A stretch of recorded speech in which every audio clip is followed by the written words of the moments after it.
रथ यात्रा ओडिशा के पुरी नगर में हर वर्ष आषाढ़ शुक्ल पक्ष की द्वितीया तिथि को मनाई जाती है। यह यात्रा भगवान जगन्नाथ, उनके भाई बलराम और बहन सुभद्रा के साथ विशाल रथों पर सवार होकर गुंडिचा मंदिर तक जाती है। यह यात्रा भक्ति, प्रेम और आस्था का सबसे बड़ा प्रतीक मानी जाती है। पौराणिक कथा।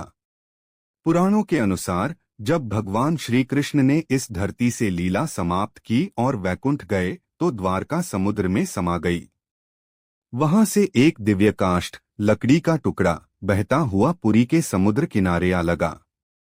राजा इंद्रद्युम्न को स्वप्न में भगवान ने दर्शन देकर आदेश दिया कि इसी लकड़ी से मेरी मूर्ति बनाई जाए।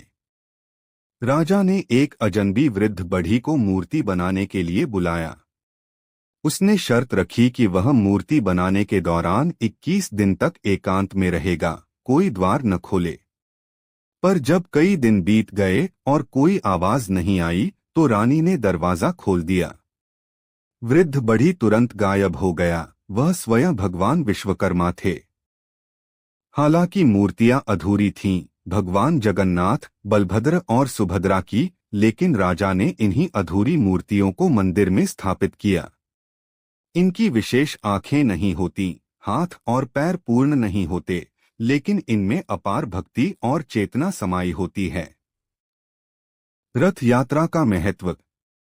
भगवान हर वर्ष अपने भक्तों से मिलने के लिए अपने भाई बहन के साथ पुरी के मुख्य मंदिर से निकलकर गुंडिचा मंदिर जाते हैं, जहां वे 7 दिन तक विश्राम करते हैं।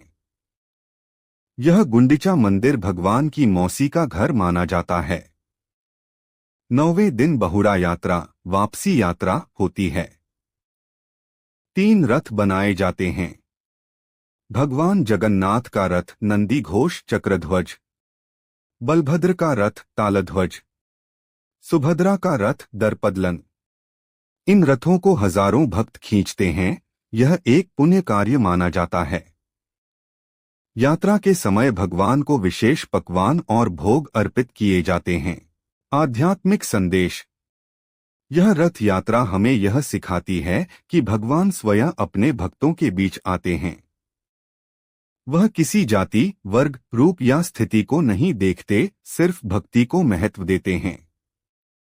यही कारण है कि पुरी की रथ यात्रा को सबसे लोकतांत्रिक उत्सव भी कहा जाता है, जहां हर कोई भगवान को छू सकता है और सेवा कर सकता है।